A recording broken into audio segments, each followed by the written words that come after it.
Hey everyone, welcome back to Tea with the Supremes. Last week we were talking about self-care and our decisions to return to college and go to grad school and pursue some bigger goals. So this week we are going to talk about goal setting and talk about some of our personal goals and also do a virtual time capsule on some of our long-term goals so we can circle back later.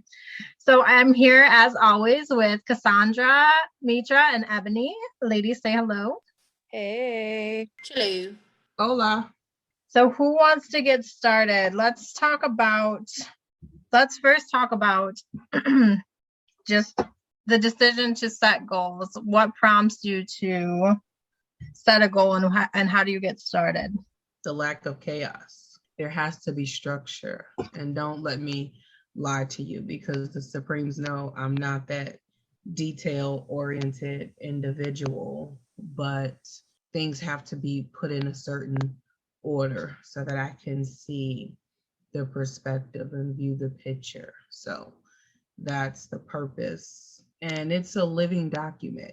It changes. It's something that evolves as I evolve, because what my goals were 10 years ago, quite honestly, 5 years ago, they're not the same that they are right now. So it's a living, breathing document that evolves as I evolve.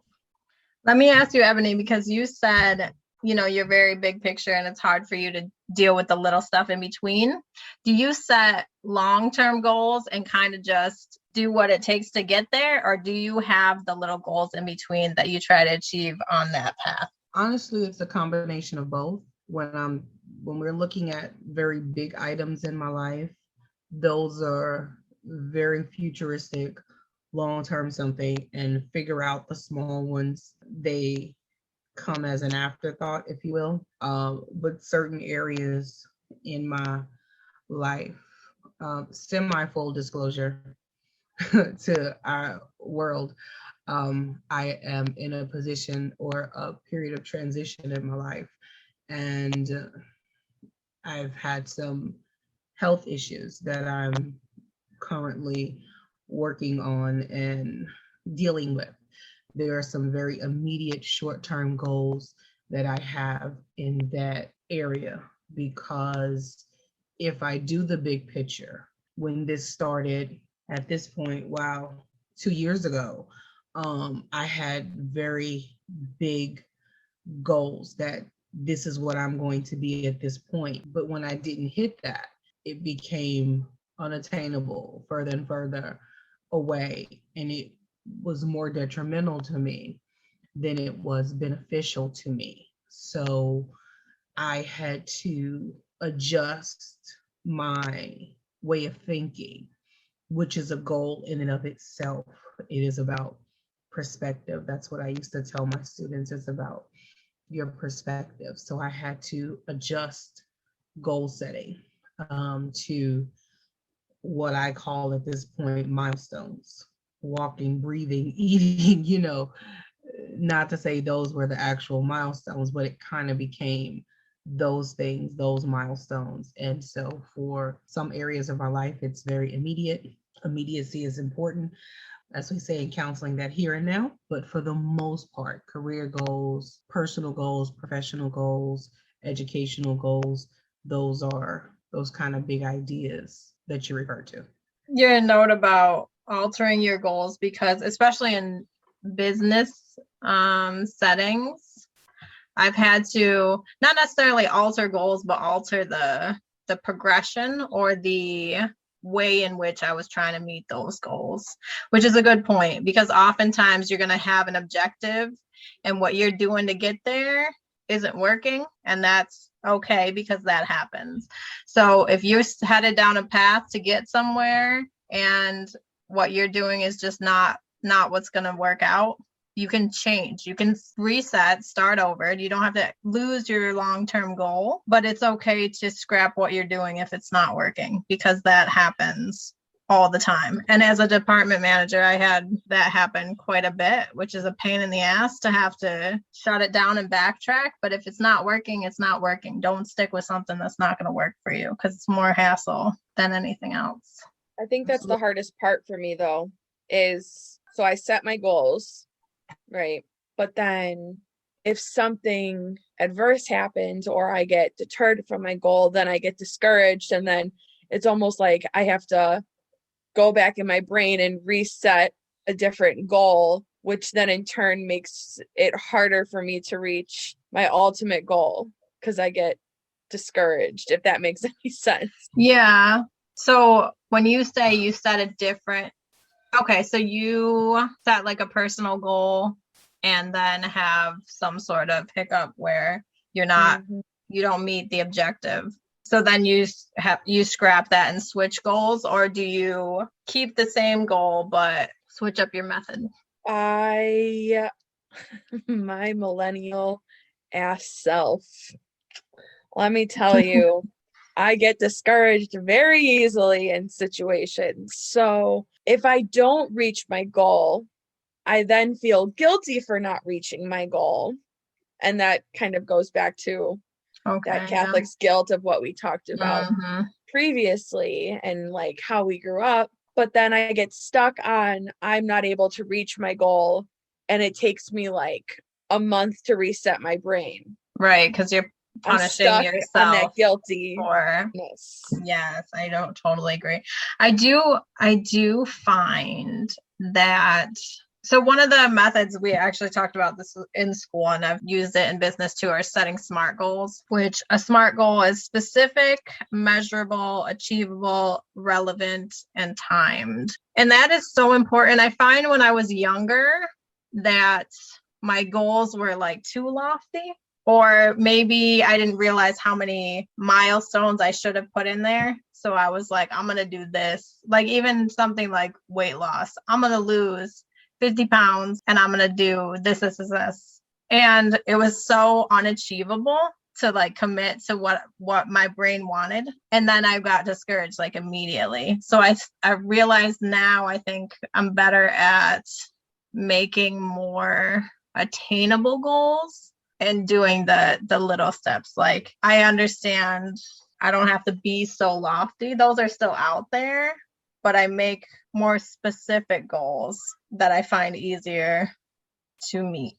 To either Mitra or Ebony, have you ladies seen a change in the way you set goals, like as you age? Yeah, I used to do the big picture goals, and I'm like, oh hey, yay! This is my goal. Okay, I need to get a car. That's what I'm gonna focus on. I need to get a car, but I don't take into consideration the little things that I need to do. So there's usually like a ton that I skip because it's like I'm so focused on, I have tunnel vision. So I'm so focused on I gotta get a car that I don't, think about, the daily things like, okay, well, the kids need diapers and they need formula. So I don't take that into consideration when I'm doing my budgeting and all that. And then it's like, well, now I have to backtrack, you know what I mean? So as I've gotten older, I've learned to take all of those things into consideration and outline, like I'm an actual adult that's responsible, outline what all is going on, It makes me feel so accomplished. I can just check it off my list and everything. So that works, actually. You writing a list and you keeping up with them now? Like, that's what we're doing? Yes, believe it or not. Listen. I feel so proud of myself. Me too. I want you to go ahead and take your vow for that. I'm not mad at you. Exactly. You made me think. Glenda, she's actually better than me, but whatever. Listen. She's keeping it up. She's like, yep, look, Ma, I have this, and this to do, and this is what I've done. And she just politely puts her little check mark on it and keeps on going. Like, okay. It's good, like modeling that. Your kids definitely pick up the way that you're doing it for sure. You made me think of something when you said the list and like your example of the car and having like factoring in the other stuff. I realize now more than before I use contingency plans. Like I have my goal, but I also already am thinking about when this shit goes wrong, this is what my next step is, which I didn't do when I was younger. What do you? I have plans all the way to D. Yeah. Which a lot But of people look at as like a negative thing because you're like assuming it's not gonna work, but like life, that's the I was reality just of going to life. say that. I was just going to say that. Exactly. Let me play devil's advocate here and say, so how do you, first of all, we've said a lot. What is actually a goal? What is that to each of you? What does that mean before I address and play devil's advocate? For me, a goal is something that I wish to obtain or complete. So usually I set goals for like long-term things as far as like getting a car, getting a house, that kind of stuff. And then I set short-term goals or something that I want to do personally. Like I need to get my fat ass back into the gym because, oh, baby, I didn't gain a whole 30 pounds and I lost that. I was so proud of myself, but you know what? I'm going on a tangent. Never mind. But I need to get back into the gym for that very reason. So that's like a short-term goal that I want to do. And in which case that is important because, that's, my health. And then, I also have my diabetes, which is also an issue. So, it's important to get my weight down. So it's not only a matter of organization, and long-term benefits, but also short-term benefits too, such as, keeping my A1C down and shit. So that's a thing. Unless, of course, they have pancreas transplants, then whoo, baby. They have That is what? the goal I want before I die. Listen, really? Yeah. I want pancreas transplant. It's not really required, so it's not like, at the top Right, of the because list. we can just treat ours better and it'll like us a little more, but I got no, type 1. Mine is deader than dead. okay. It is DED. Just dead, girl. Stop. If I can get a Don't make transplant, that that would face be though. Yeah, if y'all listen, y'all are listening to us, but if you could see the face that Unicorn just made, it's all 100% a unicorn face. No lie to that. She said it's deader than dead. Okay, I'm sorry. Cass, what is your, oh Lord. Okay. Cass, what about you? What is a goal for you? I think a goal for me, and I'm getting a lot better at this. So I set my like long-term goals, like what I want to achieve, like graduate with a 4.0, get a bigger house, blah, blah, blah. But in the process, I also set smaller goals. So, like, for example, this week, I have really bad depressive tendencies a lot of the times. So I could go like 3, 4 weeks without cleaning the bathroom, doing the laundry, doing the dishes, which makes me feel even worse. So what I started doing this week, and it actually kind of worked. So if you need a tip, this might help you. I set a goal to do 2 house related chores a day. So like Monday, I did the dishes and I folded a load of laundry and I was done. Tuesday, I put a load of laundry in, put it in the dryer, and then I emptied the dishwasher, So, and I explained this to my significant other as well, because if we each do 2 things a day, then the house won't get really, really bad. So, goals for me are helping me retrain my brain to not feel guilty for not doing all the things I know I should be doing and I don't do. That makes sense. I feel you there. I definitely think I used to be a lot more like that because I'm very similar and I go through like dips, which is it's hard because I have a whole household. And like if I don't have my stuff together, then everything goes awry. For me though, I think I differentiate in my brain my goals versus my tasks. Like I've shifted now to where my goals are things that are meaningful to me and important to me. So like I used to think of like my goal is I'm gonna do all the laundry every whatever day I was gonna do it and all this stuff. And then the important stuff would come up, the laundry would fall to the side, I wouldn't get it all done, and then I'd feel bad about it. But really, when I looked at it, I was prioritizing stuff that actually mattered to me. Granted, you need laundry, obviously. So I used to do like everything was a goal, but now I just think of like the menial stuff as tasks. Like there's stuff that we have to do that's like I have a task list and it's like you just go through them and whatever I don't get done, shifts to the next day, shifts to the next day, whatever. My goals are the things that I care about, which is mostly like I have goals for my kids, I have goals for my academics, my what I want for me, but it's only the stuff that I really want or I desire. Everything else, I'm like, that's a task. If I have to do one over the other, I always do what's going to take me to get my goal. That makes sense. That makes sense. So what is an example of that? Like, what does that look like? An example of what? Like a goal? Yeah, like when you choose the whichever to get you to your goal, your desired goal. So like I take on so much random stuff. Like I do PTA for my kids, not because I want to, but because I understand like the advantages that it comes with that.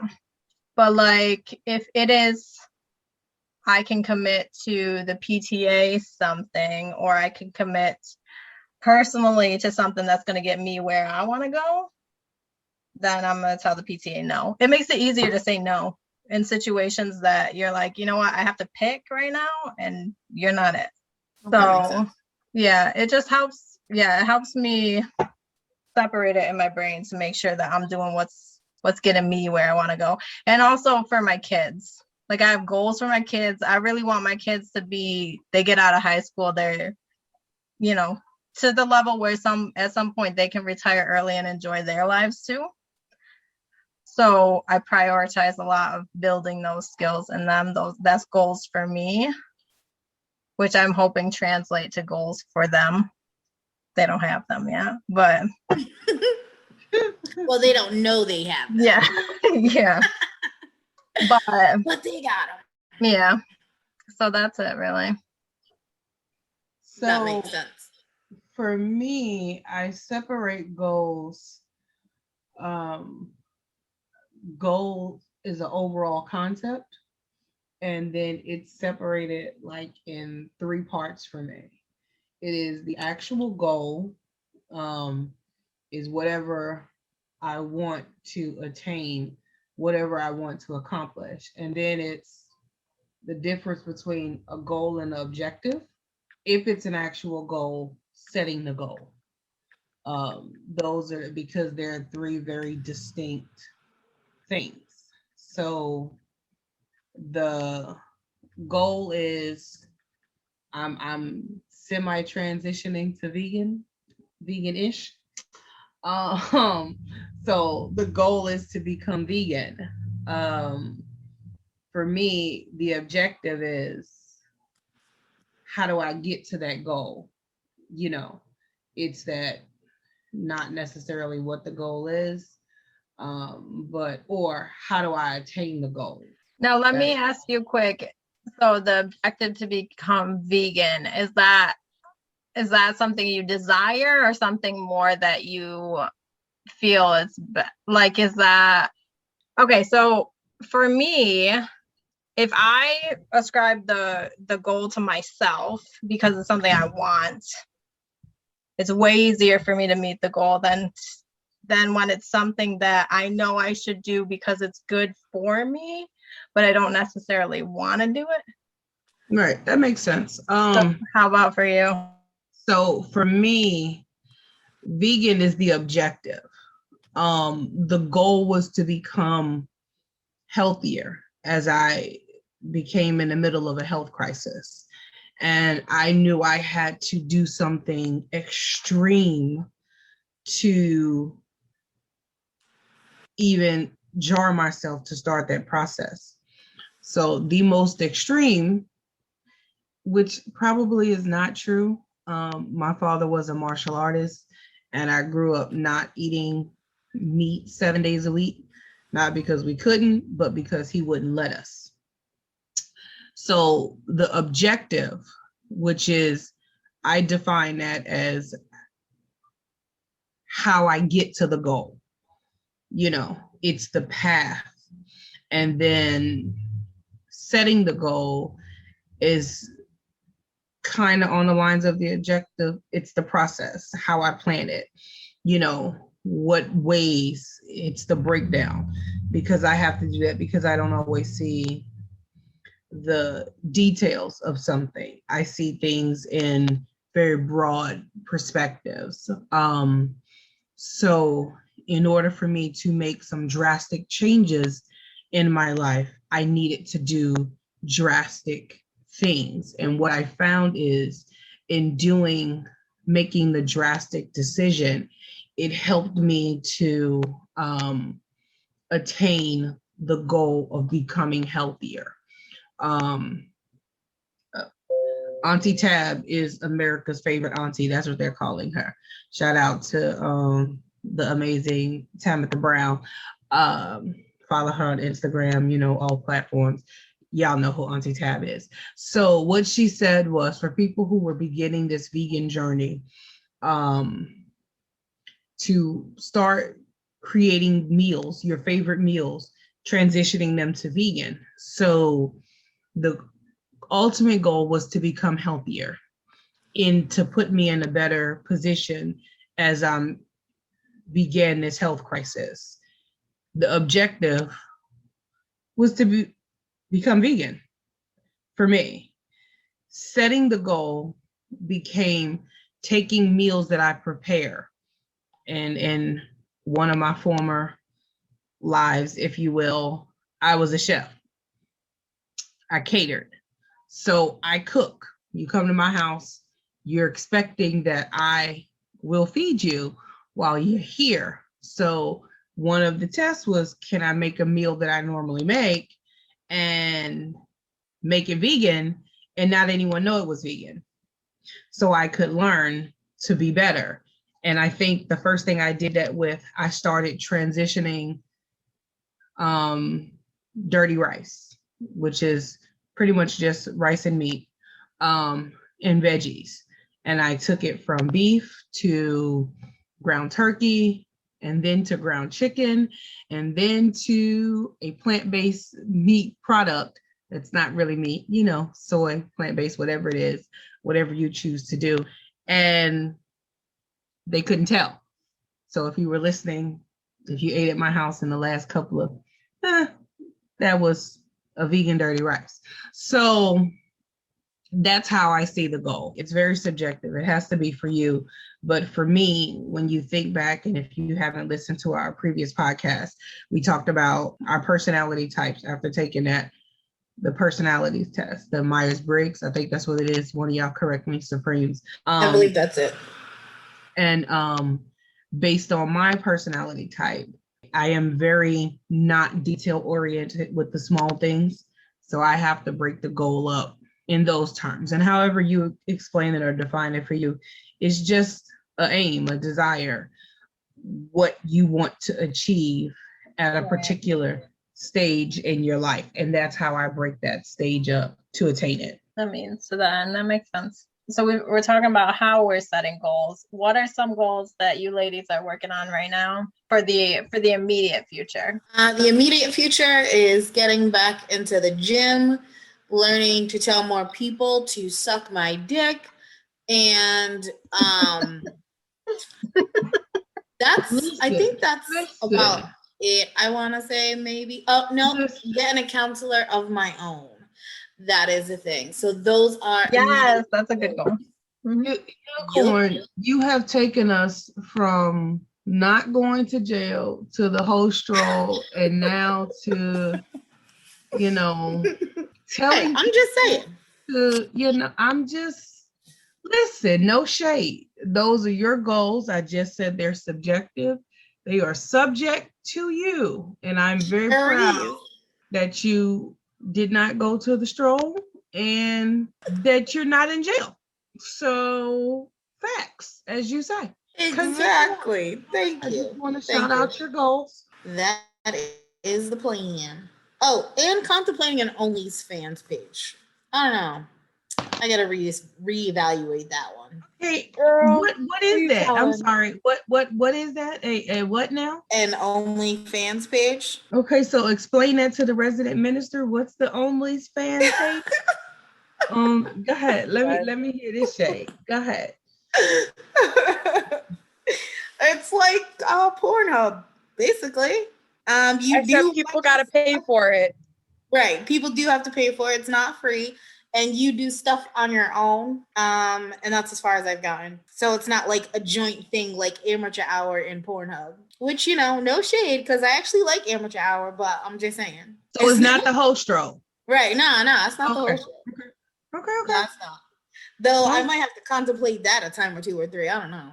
It's ridiculous. listen, I'm not gonna throw any shade. No shade, but okay. Cass, we at you. I think for me is I want to lose the 100 pounds that I gained when I started dating my future husband. Love him, but gained all that relationship weight. Also has to do with PCOS, but I want to get my life together.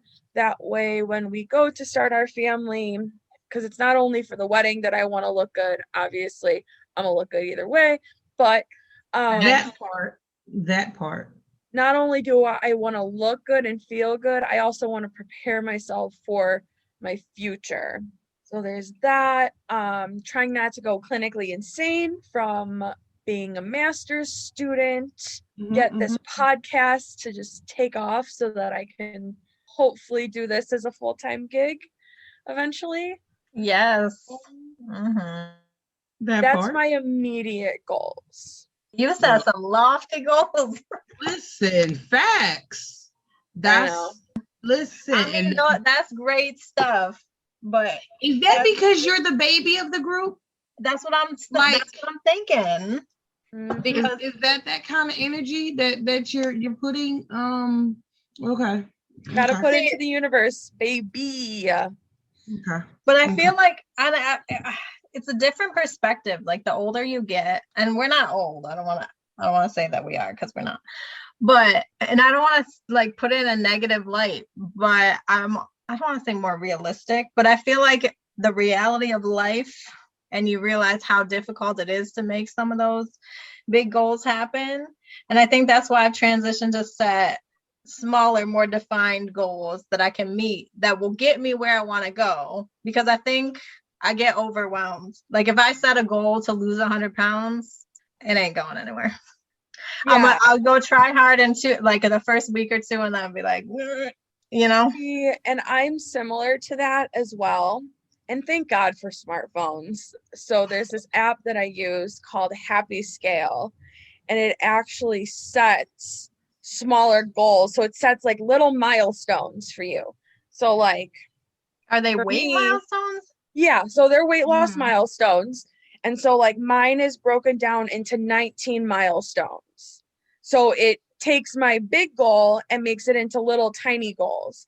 And I think what's been helping me is, so like this week I'm down 2 pounds, right? Great. Awesome.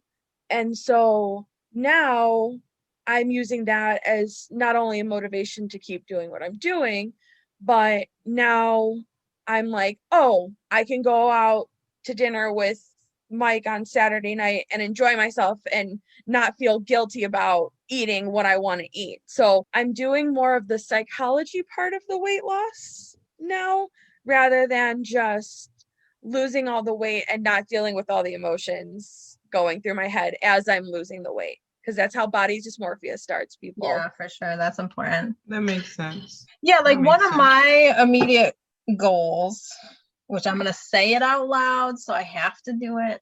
Put it into the universe. Let's go. Is to exercise 3 times a week, like intentionally. So I used to have a lot of self-confidence issues with my body and such, and now I don't have any of those. So weight loss isn't really like, I don't have any overarching health issues. I know I'm a little bit thicker than I should be. So it's hard for me to get motivated to lose weight because it's not affecting me really. But I do want to make sure that like if I'm running after one of my kids, I'm not like panting or something. So I just need to make sure that I stay. And I think your kids model your behavior. So I just want to make sure that for them, I do it. And I really should. Every doctor's appointment, they're like, yeah, gain a little bit. So that's another topic we need to talk about is fat shaming at doctors. Right. Facts. So, Listen. but yeah, so my goal is just to work out intentionally 3 times a week. So I don't have any intention of weighing myself. If I don't lose anything, I don't really care. If I get a little toner, cool. If I don't lose weight, I'm good there too. But at least I'm putting in the effort. Which I don't know, maybe that's too small of a goal, but I'm good with that because I really See, that's something I don't like that we do. And I don't mean just us, but for the sake of this conversation, we justify what we say. Your goal is subjective. It doesn't need an explanation. It doesn't need justification. That end statement that you were cool to, for me, it was cool to, you were like, maybe that's too small. It doesn't matter if it's, yeah. I No, I'm get just thinking comparison wise to Cass's lofty. that, And but mine that, is like no, but that one thing right there is what I'm Mhm. saying.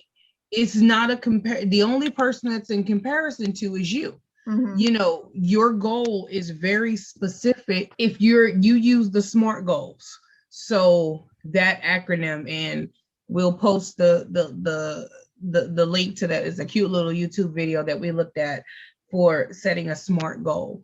A SMART goal is very specific to your need. We're all dual enrolled counseling students. So something that we use in school counseling a lot is SMART goals. What's specific, what's measurable, what's attainable, what's relevant to you, and what's a timeline to create that goal. That is how, once you set the goal, for me, the objective, how does it come into about, how do you process that goal? So there's no definition. If Cass's is 100 pounds, cool. Yours is working out 3 times a week, then cool. It doesn't have to be in comparison. Yeah, I think that SMART goal thing too, because that's the way my brain works now, is like the attainable part and the measurable and the timely, right? So I'm saying 3 times a week, it's easy to track if I'm doing that or not. Like there's so many variables that could affect your ability to lose pounds. Right. Because that's what I used to do. I used to be like, I'm gonna lose this much weight, but then the moment something happens that triggers me not to lose weight or to gain weight, then I think that's an internal, you internalize stuff that has nothing to do with what you're doing.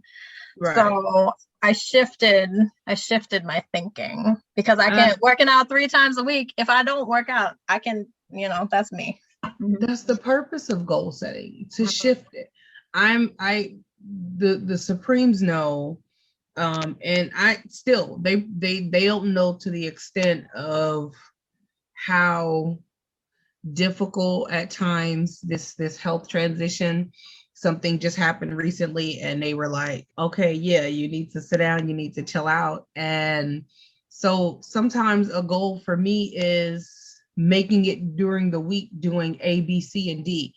Like, it evolves. It was cool when I could work out and I could do those things, and I can't now, which makes me even more frustrated because I knew where I was at. I didn't have a weight loss goal per se. I've been thicker than a Snicker, as long as I can remember. Let's be clear, let's be honest.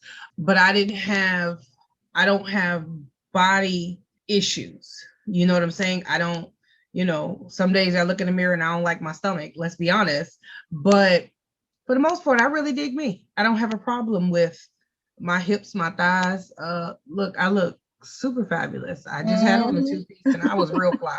Like, I don't have those issues. But when I'm in the middle of the struggle, as I am transitioning in this process of healing and recovery, I get frustrated. I'm angry at myself. And then I have to remember, going back to how this phase of the conversation went, playing devil's advocate, and something Julie said previously in the conversation, is it negative to adjust your view? Is that an escape, a scapegoat, if you will? If you adjust the goal, whatever that view is, whatever that is for that moment, is that a way out of your goal? Is that a cop-out? And I personally don't think so, because I think so we are living, breathing. We are a living, breathing book. That's how we view ourselves as well, at least Christians of the Christian faith that I know, you are a living, breathing epistle. You live this, you are it, and you walk it out. So my goal is a living, breathing book, and I live it and I walk it out. And to what Julie said a moment ago, for me, it is not that age changes my goals as much as age has changed my perspective. Right. And age has narrowed my view of what's important. I said to Cass earlier, like, yo, those are lofty, that's a lot, based on what everybody else said.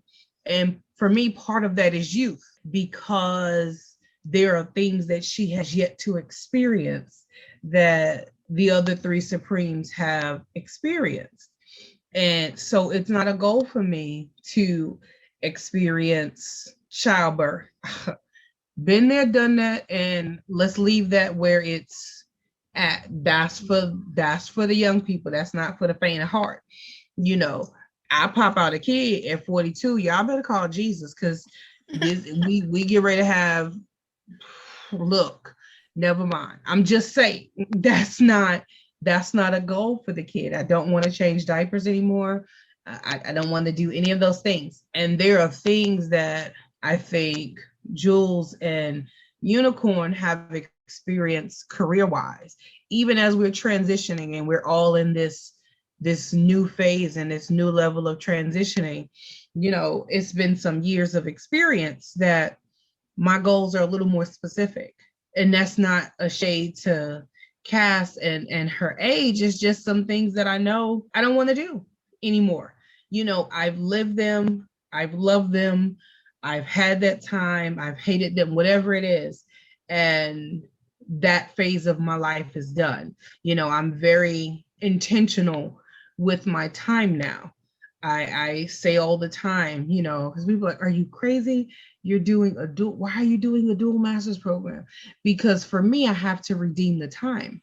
There are things that I've done and I don't want to say waste, because it's made me who I am, but I have some time to make up for some things and some choices in my life that really weren't the best. They were just the evolution of where I was, because part of me wishes I would have been in this position where Cass is at her age now.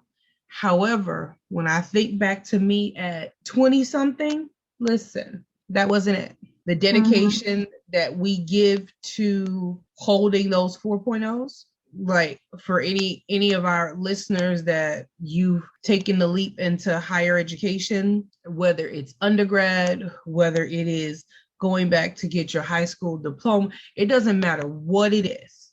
Anything that you've had to now put in time and effort, studying to get your driver's license, studying, whatever it is, anything that you've had to give and dedicate time to, that's a level of focus that I wouldn't have had, because I was a horrible student as an undergrad. Let's be real honest. I gave the bare minimum, and I could have been on the dean's list, and I could have been on, the chancellor's list. I could have, but that kind of effort, that wasn't my life. There's no way you could go forth in this program with this level of rigor, especially the way we're choosing to do it, with half-ass dedication, half-ass time, and the level of things, as we're talking about goals, we each have these huge, which leads into the next question of career goals. We each have these huge things we want to accomplish. There's no way we could do that coming into it. Oh, I'll read this. We usually generally have things due on a Wednesday, a Friday, or a Sunday. So we're going to start on Wednesday at 5 o'clock when you get off work to start. Like, it's not realistic to say that I'm going to, get the level of depth and the breadth and depth of something if you're not putting in that dedication. So I think it's very specific. The older you get, it becomes very specific as what you want and what you don't want. So looking on those terms, what are some of the career goals that you've had or you have? I know the podcast was one for you because Jules trapped us. No, I'm playing. No, before Um, I just want to circle back real quick before we get into career stuff. To your comment about not being able to, or not having the drive or the ambition in undergrad, because I was very similar. But I think it does relate to goals because I'm very clear now what I want to do. When Right. I went to undergrad right out of high school because that's what I was expected to do, and I had no idea what I wanted to do. You don't strive, again, like I was saying before, I didn't know what I desired, so I didn't know what I was working towards. Now I know exactly what I want. So I'm very driven. And I think it does relate. Like, do you think that that has changed your perspective now that you know, now that that passion is there? I'm not going to say the passion wasn't there. The difference is I joke about I have no problem with my age. And I joke about, being the oldest, but there are phases in each of your lives that you're living that I've already lived. So I had my son when I was 22. I was a parent in undergrad. I had went after my father's passing. I did not want to go away to school, so I chose to stay and go to community college. And shout out to community college, because I think a lot of high schoolers should make that transition through There's community nothing college wrong with first. community college. Left that too. Yeah. So, and by the time I was graduating from community college, I had my son in my arms. So I don't want to make the excuse and say motherhood was the reason, but it was real difficult to be a single parent and go to school, and the demands, all the extracurricular things that we do. I did not have that luxury as a single parent to do those things, not with intentionality, and work full time and go to school. It's possible, but at times as I look back, it made me a crappy parent. He got the brunt of sometimes my frustration because there was no checkout, there was no co-parenting something. So my goals were different. My goals, I laugh at you, Jules, but I was you because I was upset, and I'm still that way. I'm still concerned. That's my heartbeat. That's how I refer to him. That is my physical heartbeat. So my goal was he was in every activity, everything. I didn't want him to feel lack. So that was my goal. So when I had extra money, it went to track. And when track season was over, we were in soccer. And when soccer season was over, we were in football. And when football season was over, we were back in competitive soccer. Like those were my goals, to make sure he had everything that he possibly could to set him up for the future. And now that I've experienced that and I've lived that life, and I was the 100% all out parent. I think my personality types that I would be the biggest cheerleader, and I was that for him. I'm with that for my colleagues, for the people that are graced to be called friend of mine. So the goal just was different. I was focused differently. And now as a graduate student at this phase, I understand the importance of what I'm doing. I understand the cost that every quarter, boy, them student loans, whew, Jesus, they no joke. They're gonna be at my funeral. That's one thing that, since you pointed that out, like I'm almost done, but still paying on undergrad. And I think we have some peers that are, younger, that are early in the program, and they don't understand when those loans hit. That's how it hurts. And it hurts for a long time. Listen, they're gonna be at my funeral collecting. They're gonna be at my funeral collecting one student loan payments, because I feel like I'm gonna be paying them my entire life. But that's the cover charge. Listen, thank you. As you get older, the goals change, because there are conversations that we're having about buying property and leaving legacy for our children. For me, the Bible says leave an inheritance for your future generations. So I am cognizant every time I sign that form for the student loan that that's something I'm going to have to pay back, because in order for me to leave that legacy, that's a goal of mine. You asked what a goal was. That's a goal, to leave an inheritance for my son. Something that happens in my experience in African American communities is we do not understand the concept of generational wealth. People that are wealthy don't walk around and broadcast that they are wealthy. Right. So a goal of mine is to leave generational wealth. I am struggling and suffering sometimes through graduate school so that I can leave a legacy for my son. This is me modeling what I want him to do at this particular point. Whether you choose to, and that's very hard for me to make this next statement, whether you choose to take the educational route, as far as college, or if you choose a different path, is nothing wrong with that. It's just what my goal was as a parent. It was the vision. If you don't want to go to college, listen, do you. It's not. I will say it's not for everyone. Everybody. This is not for the faint of heart. And you can be fully successful and well off and have a big contribution regardless, because it isn't for everyone. But absolutely, I understand the desire, because that's where I am. But I don't think all of my kids will go the same route. But, and that was a hard goal for me to, my son grew up saying that he wanted to be this, and this required education. And then he made some choices that deterred that goal. Now the goal has to change, and that objective, that setting that goal, I had to change my focus. So for me, goal setting goes to what it is for you individually, what it is collectively for your community, whatever your community is. I have goals for my community. I have goals for, as we talk about, career paths for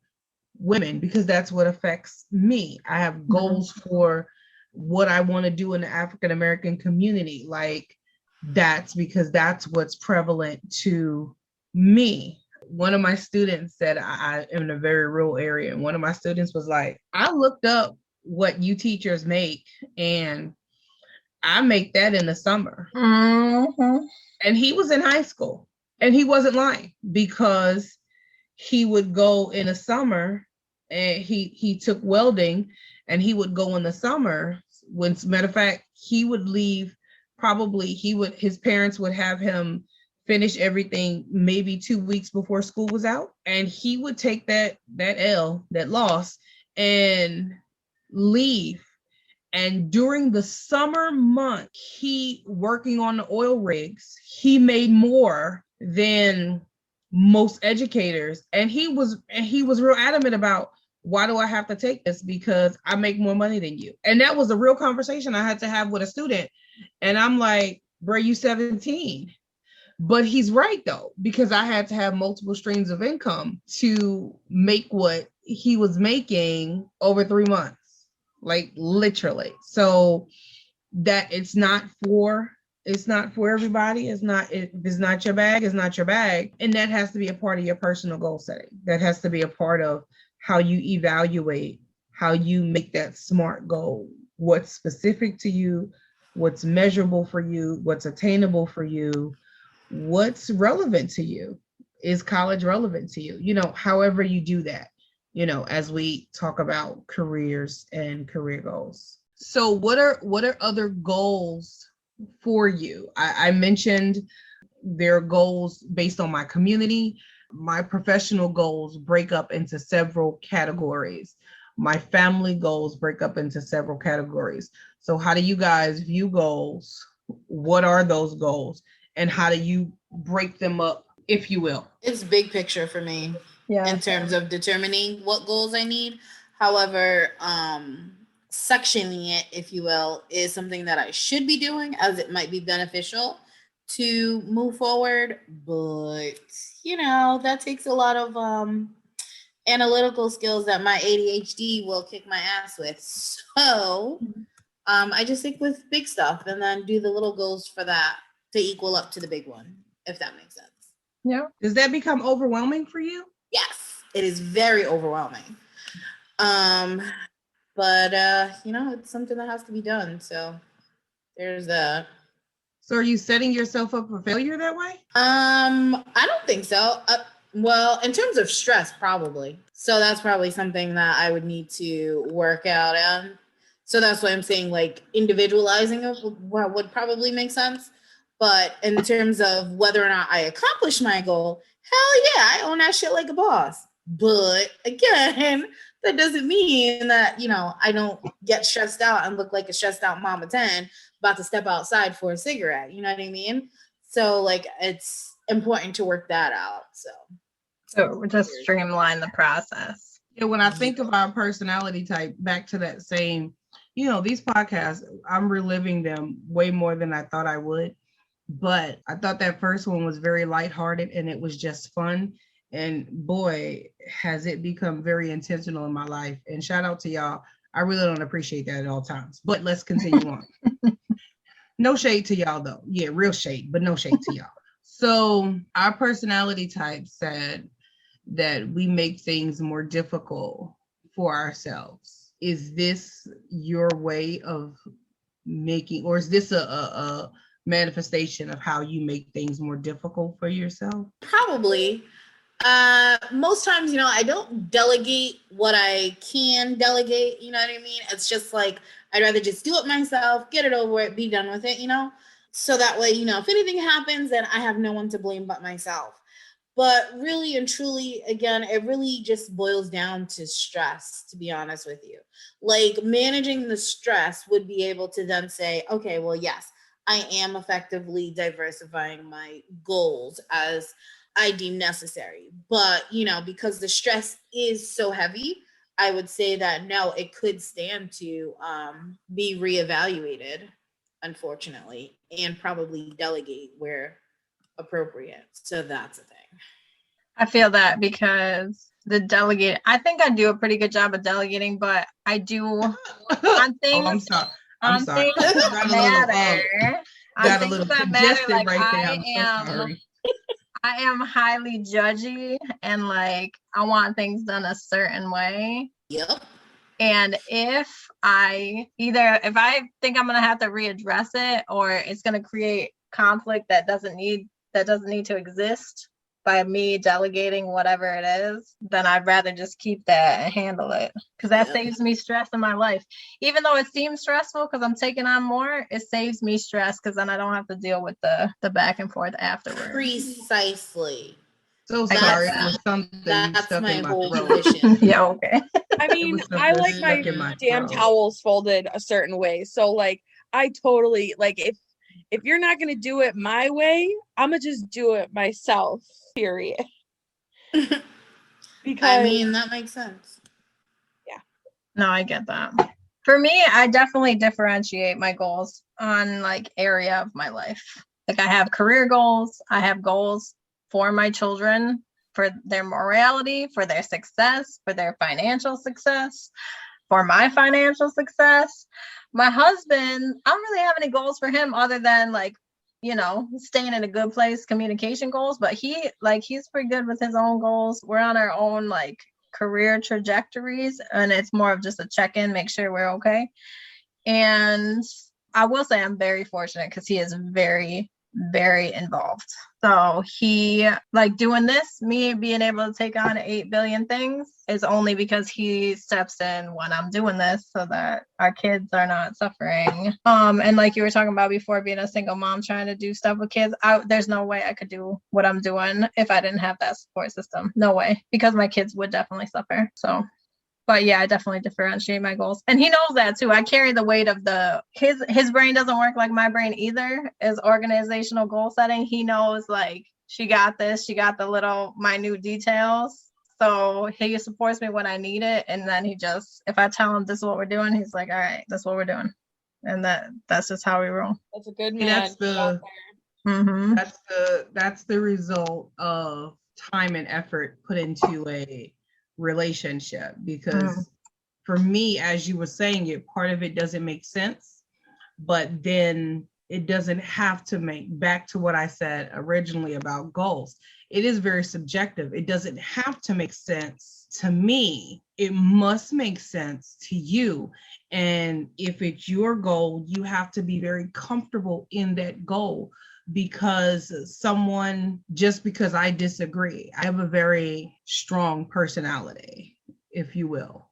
I'm very charismatic, so I can talk people in and out of a lot of things. That's how we got into a lot of trouble. Let's just be honest. So if you were to let a me, not me personally, but a me get into your head and shift your goal, then it's no longer your goal. It has become my goal, or what my goal for your life is. And that's not how you set goals. When I asked earlier, and you were like, well, compared to Cass's goal, I never want, for you that are listening, I never want you to fall into the position to start comparing yourself or your goals to someone else. There are students that are in our circles, or, in parts of our circle, that they don't see the need to be 4.0 students. We've had professors say to us, you don't have to have an A at the end of the class. Listen, your goal is your goal. Mm-hmm. And if you feel it's incorrect for me to measure my, I don't want to say value, but my educational value in terms of, did I get an A in this class or did I get a B in this class? It doesn't have to make sense to you. I shouldn't have to explain to you that I messed up as an undergrad. Let's be honest. When I went to graduate with my bachelor's, I quit school in the middle of school. Some other things were going on, and I just was frustrated and walked out. And this is really all about goal setting. I walked out and I quit. And when I came back, my overall GPA wasn't even a 2.0. And I had to take extra classes to bring my overall GPA up to, and this is my moment of transparency right here.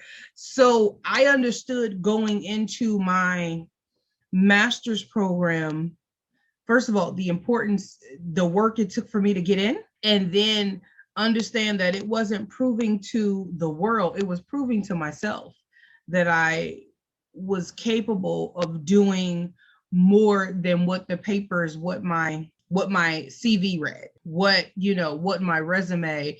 I am great when you talk to me. I can talk you into it. I know what I'm doing.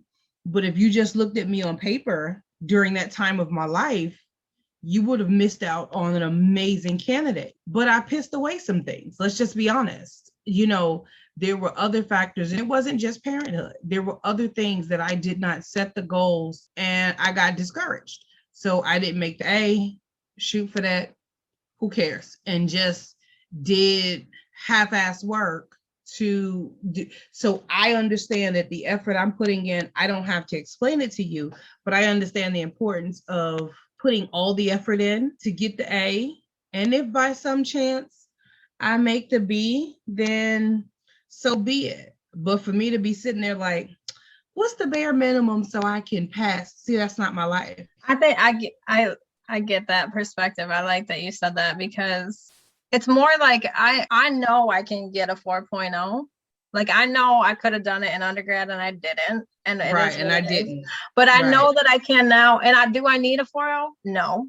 Is it going to do anything extra for me? Maybe, maybe not.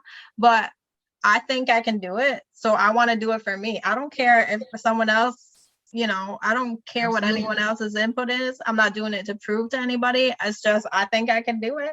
And I think a lot of people can't do it. So I'm going to do it for me. So It just is what it is. So that's Absolutely. Yeah, that's why your goals are your goals for you, for sure. Absolutely. It's very subject to what you want to do. And I'm not throwing shade at you if you don't do it.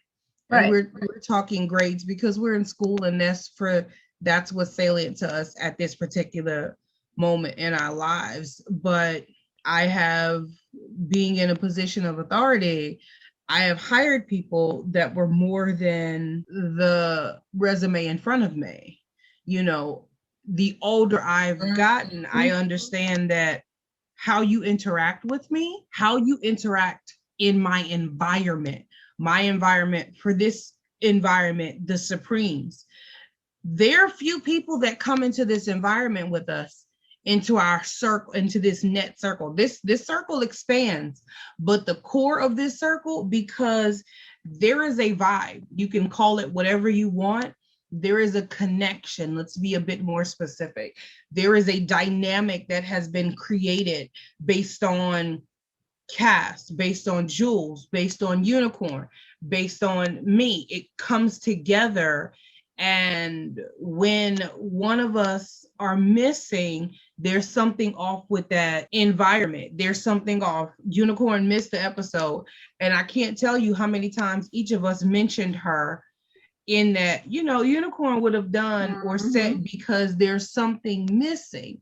So I'm careful. Now I am careful. I think of things in terms of natural and spiritual aspects.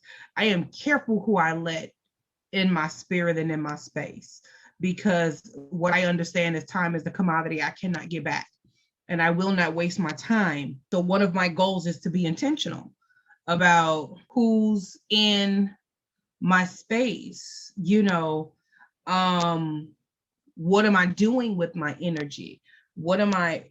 Who's pouring into me, and who am I pouring into? Like, all of these are very specific goals that I have to, at this point, survive. Like, it is a matter of life and death for me. It's that crucial, who's in my space and where my energy is going. That comment too is really important for people to realize, or at least for me, that's how I feel, is you need to have something to strive for. And you see this a lot in older people, right? Because they get to a point where if they feel like they don't have anything left to achieve, it's debilitating, because you have to be looking towards something. You have to have a goal to meet, because once you meet all your goals, then what? You got to have something to strive for. So our goals might be the most, but there's nothing wrong with that. Just keep it moving, keep it pushing. So on that note, as we were talking about career goals, and I know we all have some lofty goals, who wants to share 5-10 years? Where do you see yourself? What do you see yourself accomplishing? In 5 years, I plan to have graduated, and I plan to start working in the hospital. Actually, probably doing an internship then. I mean, not internship, but what are those damn hours for licensure? Is it internship? The supervised hours, right? Yeah, that's what I'm talking about. So probably finishing up those, and then I want to work in a hospital. And then 10 years is I want to open up my own practice. Like, I have this shit all lined up, girl. As soon as I get a house, we're making sure we have enough property. I'm going to have a little, because they have little houses and shit, right? So I'm going to have a little house in the backyard for my 1-bedroom or studio apartment. Don't judge me. And then I'm going to have another little house for my office. Like, I've got it all set up. Like, yes. So that is my... See, so you got little goals inside those big goals. Mm-hmm. Yeah, I do. There's structure there. Pretty much. Well, at least that's the only structure I got, girl. Nothing else is structured.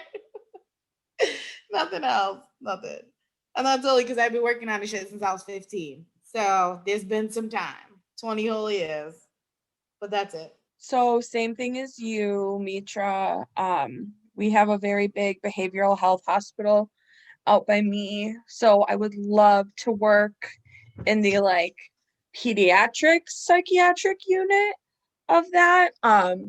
That's my ultimate goal, is I want to work with pre-adolescent and adolescent kids who are struggling. So I want to do that. Obviously, I want to have kids, which scares the hell out of me, but I'm working on it.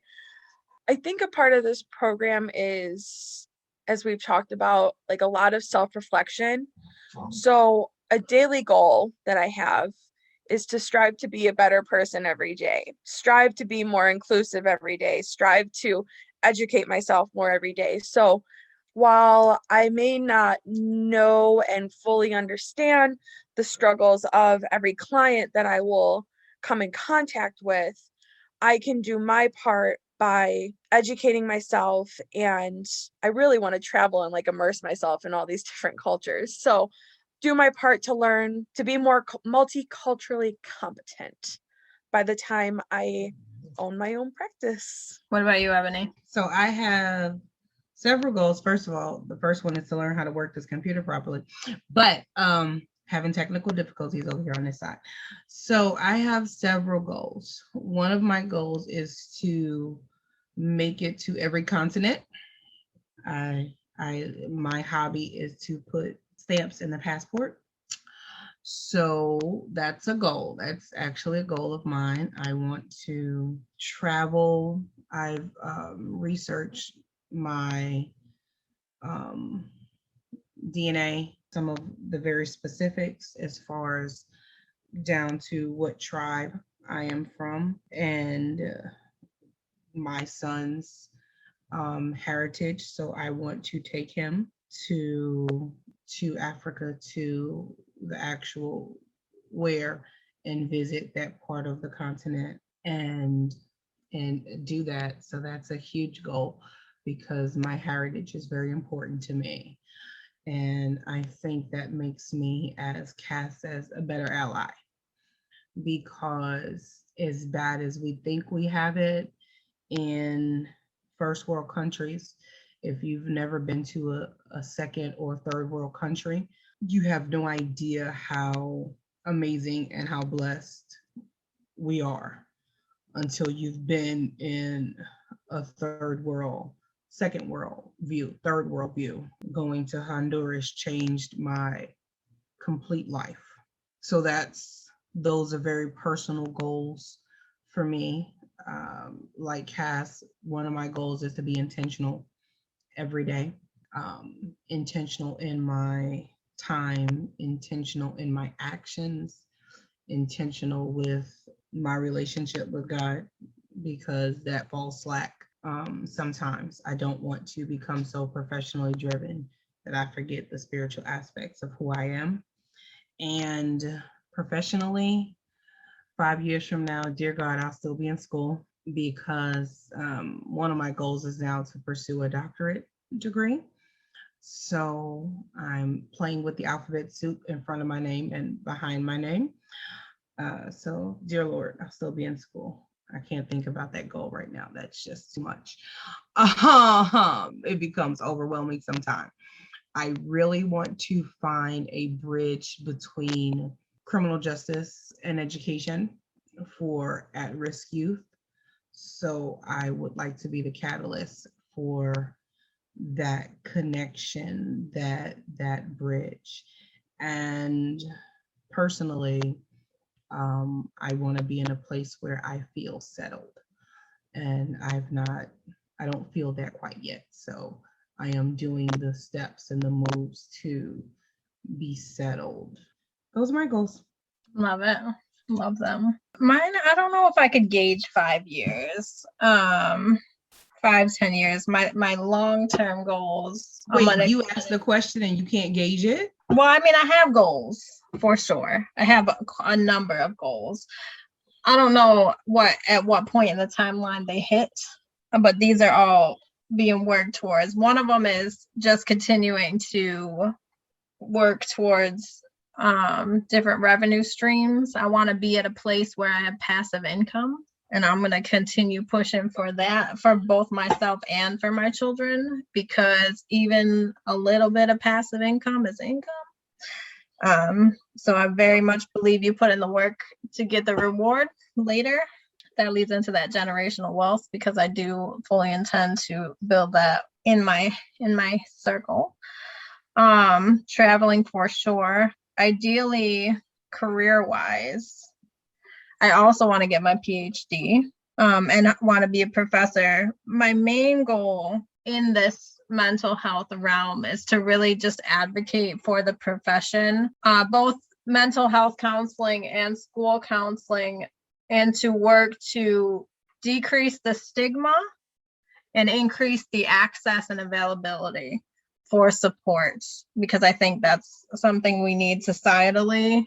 And that's really where I want to be. I want to speak and coach and attend conferences and share messages with whoever needs them. And that leads into travel too, because I love to travel, and I'd be happy to travel anywhere to learn from those that have better ways of doing things and support those who need them. And I also want to foster kids eventually. I don't think that'll hit the 5-10 year timeline. Potentially, I need to buy a home first. You have to have a landline, which I don't have, and I didn't know people still had. But my mother does. My mother does. She has. I mean, it makes sense, but I didn't know that was something you needed. And you also have the child needs their own room, and I have several children already. So having the funds to get a house that large is going to be a minute, but that leads into that passive income. So that's a goal as well. So lots.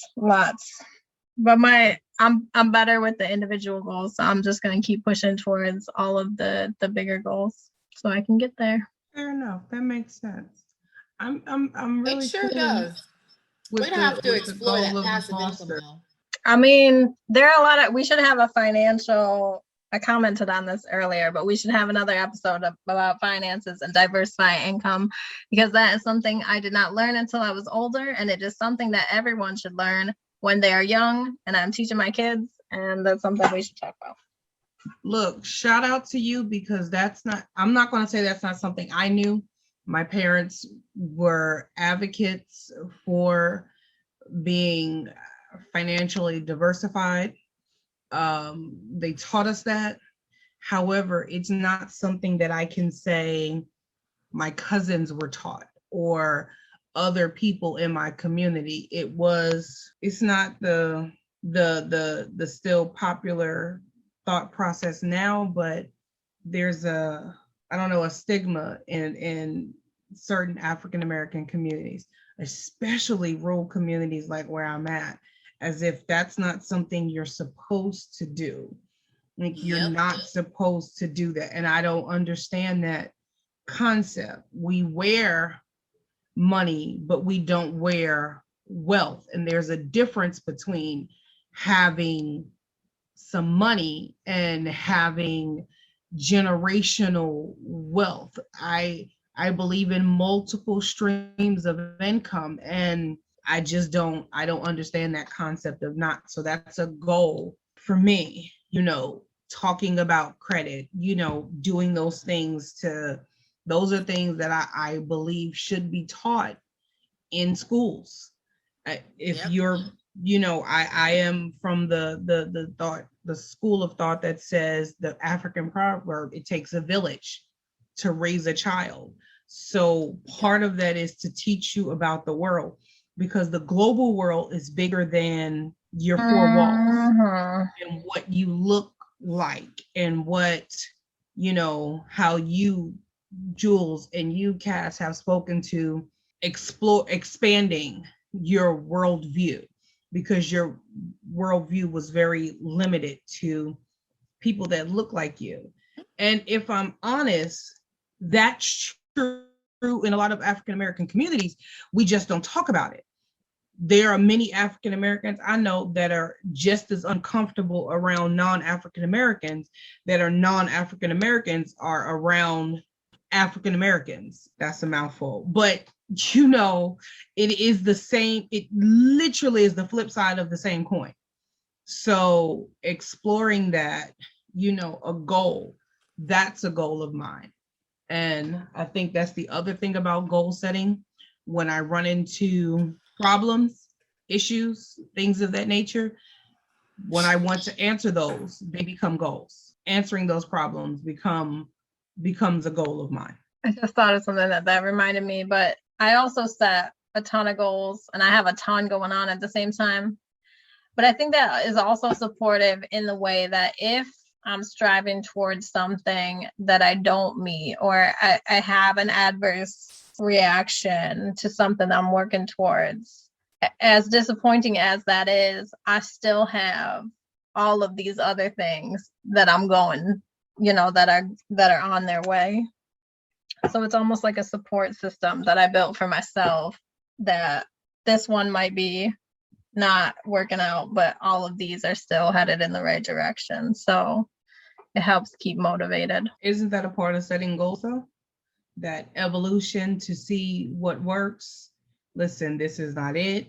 I cook. Part of that is saying there's goals evolution that you're gonna fail. You're just gonna fail at. For example, we did that essay contest and we did not place, and that is a failure of my goal because my goal was not to not place. But at the same time, at least I got this other stuff like networking and the experience. So I just put that over here and say, okay, this goal failed, but now it's a step towards this goal. See, and I think we need to change the perspective, because one portion of that goal failed, but the purpose of the goal, there were other purposes or multi-levels to the purpose of the goal. So we did not win. However, we wanted to network and be put on the radar. And because of that, the bigger goal is still going. Because of that, that thing, we have now been put on the radar in some other circles that we would not have had access to with some things. So I think because one area of the goal doesn't work, we don't throw the whole goal away and just, chalk it up as a loss. And look, that's that L. I'm going to take that L and that's the end of that. That's not how we do that, because there are many facets to a goal. And that's something I think we need to say. And yeah, for me, I compartmentalize. So that small goal didn't happen. But yes, my lofty goals still on the way.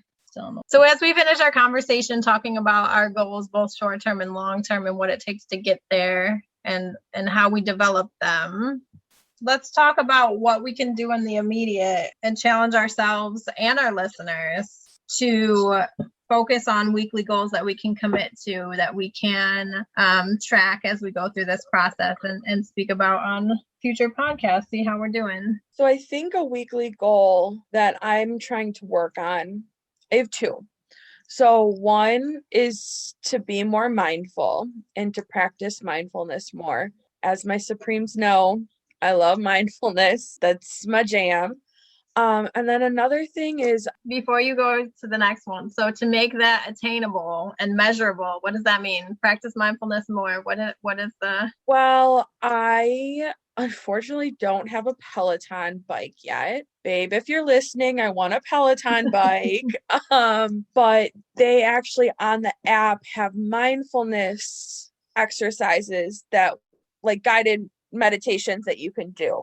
So my goal is to do at least 3 a week, one of them being a sleep meditation so that I can sleep better. And then my second goal, I actually got a gratitude journal, and you wake up every day, the first thing you do is write 3 things that you're grateful for in your life. And I think that's something that through being so distracted with school, I have had a difficult time to kind of sit back, take a walk, and smell the roses. Like, that's the best way I can describe it. I need to learn to be more appreciative of what I do have and all the great things I have going in my life, rather than focusing on everything that I don't have in the present moment. And I think a gratitude journal is going to help me tremendously. I love that. That's a great idea. What you got, ladies? So I'm going to just steal a page from Cassie's book. That whole gratitude journal, girl, that sounds like it's some good stuff. Mindful meditation and some restful sleep. Just to comment on that, I actually listen to meditation music at night. Throw on my makeshift face masks, which is crazy because I also have night lights in my room. Don't judge me. And I listen to the meditation channel on Amazon Music. It's pretty awesome. Makes you feel pretty good in the morning, not for nothing. So, you might want to try that. I personally do want to start being more physical, like that's something I want immediately. Cause whoo girl, I'm tired of huffing and puffing walking up and down these damn stairs. Like So what it is just that? don't make sense. What does that look like for you then? Being more physical. What's the specific goal? anything, anything. Walking. Let's stick with walking because my fat ass ain't running nowhere. So let's just be honest. So we're just gonna walk there and get the kids outside and do stuff. No cell phones. Just being more family oriented also. Are some immediate goals because I am in the house with the kids all the time. But we don't really do anything together. You know what I mean? We're just kind of all in the same room, all in the same house, but we don't actually engage really.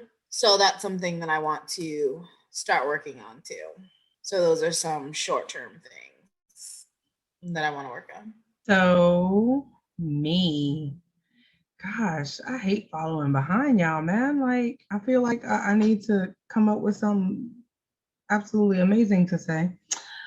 See, but that's the problem. So that's my first goal. I I was said, about to say, earlier. didn't you just say that's I a goal? did. Look, I Do not am internalize. Yes. right. I am always, when I'm saying these things and they sound, they seem so profound. Okay, they are profound, let's be honest.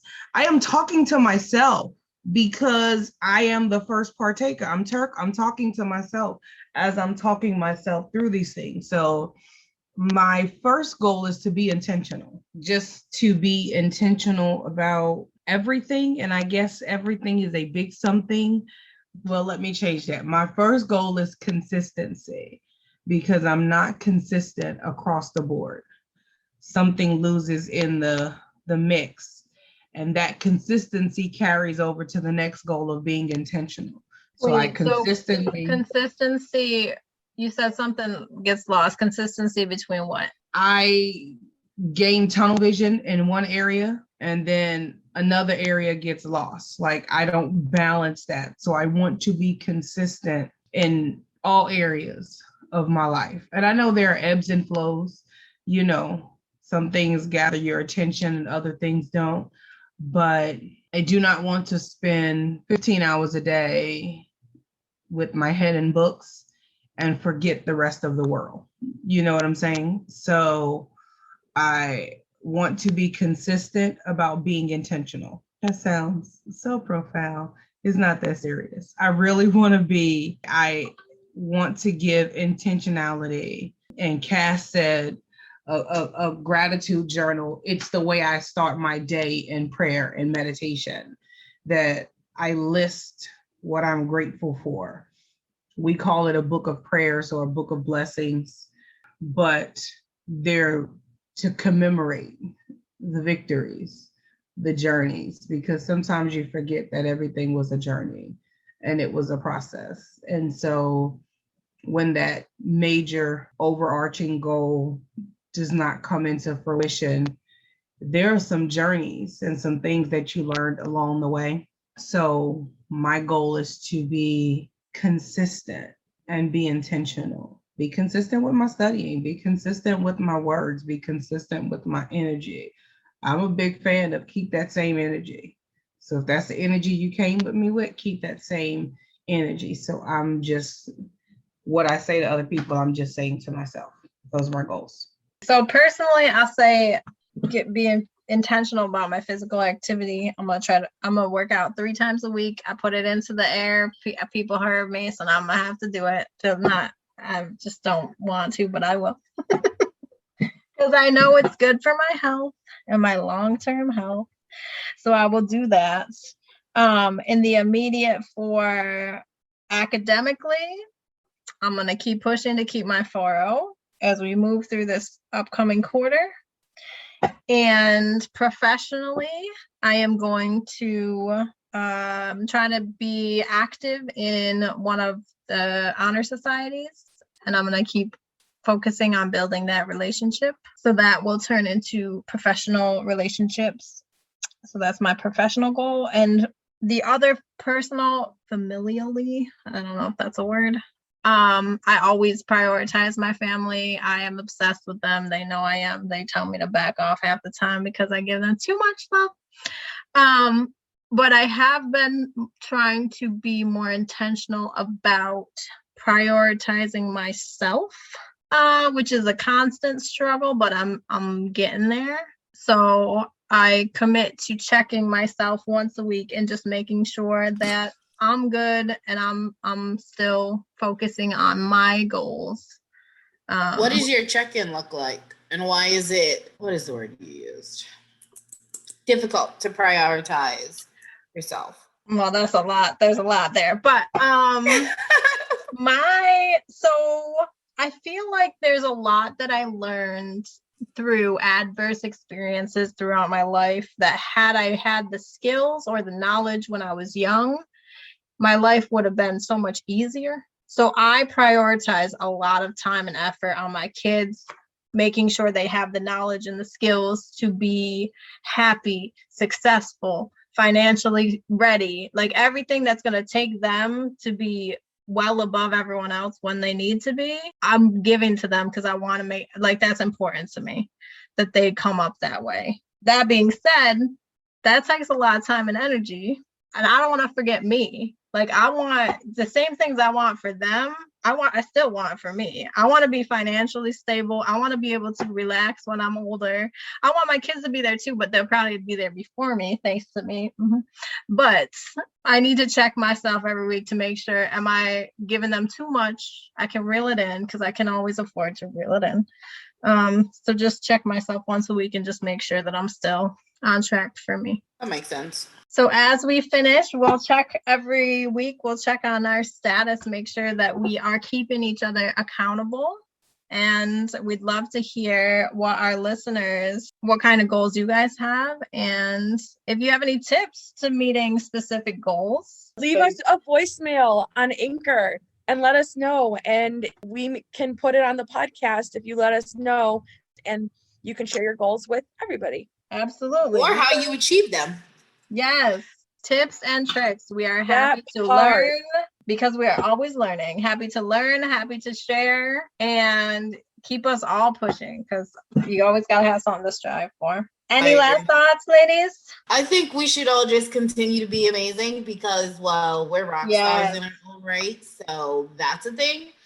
But also, it's important for us to remember that while we're making goals and prioritizing the things that we need to do, that we also remember that we still need to take into account self-care, whether that's, like Cassie said, reading or writing in her gratitude journal, reading a book, doing some yoga, whatever the case may be. We definitely still need to implement our self-care regimen just the same. So we don't want to lose sight of that. So that's important. So rock out them goals and them self-care things, girl. Boys, guys, people, everyone. Yeah.